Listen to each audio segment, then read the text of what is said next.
മൃഗശല്യത്തിനെതിരെ വഴിക്കടവ് മണ്ഡലം കോൺഗ്രസ് കമ്മിറ്റിയുടെ നേതൃത്വത്തിൽ ആനമറി ഫോറസ്റ്റ് ഓഫീസിന് മുൻപിൽ പ്രതിഷേധ നിൽപ്പ് സമരം നടത്തി. എടക്കര ബ്ലോക്ക് കോൺഗ്രസ് പ്രസിഡന്റ് ബാബു തോപ്പിൽ ഉദ്ഘാടനം ചെയ്തു. ഇവിടെ പരിപൂർണമായി വന്യമൃഗങ്ങൾ പുറത്തേക്ക് ഇറങ്ങുന്നത് തടയാൻ ഒരു മാർഗവും ഇതുവരെയും കാണുന്നില്ല. സോളാർ ഫെൻസിംഗ് പല ഭാഗത്തിട്ടെങ്കിലും അത് വേണ്ടത്ര ഫലപ്രദമായിട്ടില്ല. ഇവിടെ പഴയ കാലങ്ങളിൽ ഫോറസ്റ്റിൽ തേക്ക് പ്ലാന്റേഷനിൽ തെങ്ങിനും ഇടമുറികളും അല്ലെങ്കിൽ മറ്റ് കാടുവെട്ട് പല വർക്കുകളും ഉണ്ടായിരുന്നു. ഇന്ന് അതൊക്കെ വളരെ നാമമാത്രമായി മാറ്റിക്കൊണ്ട് ഫോറസ്റ്റ് ഡിപ്പാർട്ട്മെന്റ് തന്നെ ഒരു വെള്ളാനകളുടെ കൂട്ടമാണെന്ന് വേണമെങ്കിൽ പറയാം. മണ്ഡലം പ്രസിഡന്റ് സുനീർ മണൽപ്പാടം അധ്യക്ഷത വഹിച്ചു.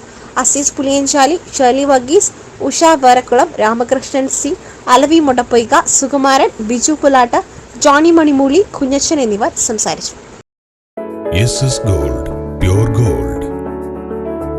SS Group, Nilambur.